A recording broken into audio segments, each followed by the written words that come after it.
Let's break down what exactly those judges are looking for on that dance sport floor. Okay, so number one, all things being equal, prioritize the timing. Number two, does this couple even want to be here? This is where facial expression, showmanship is king. If you go out on that comp floor and either look terrified or angry at your partner, they don't want to see that. They're dancers themselves. They want to live that story of that flirtatious cha-cha, that super graceful waltz with you. They do not want to relive their drama with their own dance competition experience where they stepped on the wrong foot. The look of shock, the look of anger because your partner didn't follow you. They're heavy, they're pulling on you, whatever. So definitely work on the showmanship. It is way more important than you realize. Number three, your technical skills, particularly in syllabus. Every couple out there is going to have stuff jacked up. And at that point, what's their rise and fall? What's their heels and toes? Are they doing the correct angles? You're going to have an invigilator assessing, are they dancing figures they're supposed to in the order they're supposed to? So technical execution. Number four, your posture. Are you holding your carriage upright with poise? Or are you maybe doing things textbook correct, but you're all slunched over, or you have broken sway where you're not supposed to? So definitely the posture. Now, outside of syllabus, so when you get to those scholarship events, open events, pre-champ, championship, they are honing in on light and shade.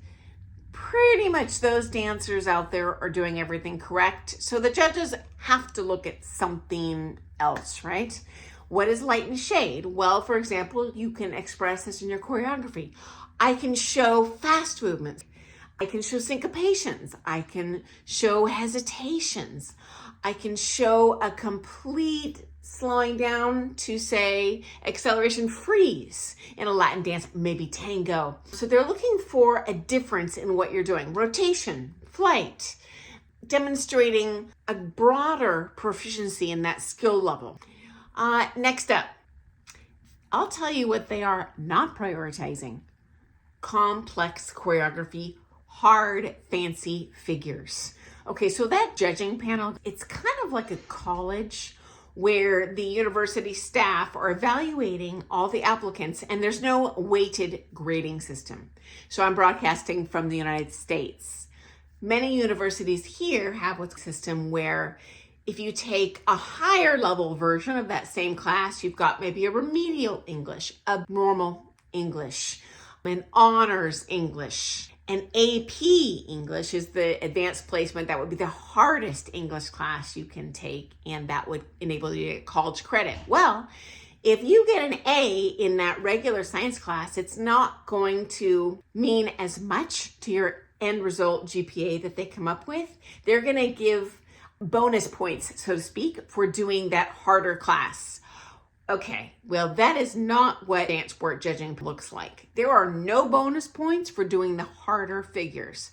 So do yourself a favor, unless that particular pattern is either extremely joyful to you or it emphasizes your strengths, grab all of the fancy stuff and do the basics, because getting an A in that remedial science class is going to win the event. Not doing the AP science class and maybe getting a minus in it, it's still not enough. You just want to do what you do really well and emphasize your strengths, okay?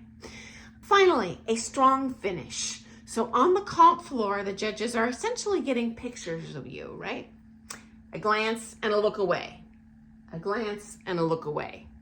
They're probably going to take a final glance at that final bow to assess the entire floor and be like, okay, did I mark everyone the way I meant to?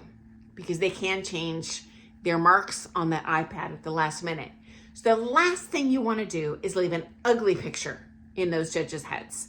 And so many dancers, whether they're doing the walk on, the walk off, they fail to work on this. And in the comp, maybe they danced beautifully, Or maybe they're toe to toe with another couple. So that very last look that judge gets of you when you're doing your rollout off balance in your high heels, when the man's arms are back in the rollout like Superman, when the posture slump walking off the floor, yes, often they're still doing marks when you walk off the floor.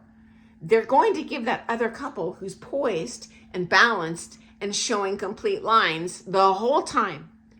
They're going to give that couple the benefit of the doubt, and they will take the marks off of you. So hope that's been helpful for maybe giving you a little leg up on your next comp results. Okay, guys, I look forward to seeing you first thing tomorrow morning for some more things ballroom dance. Have an awesome day. Bye.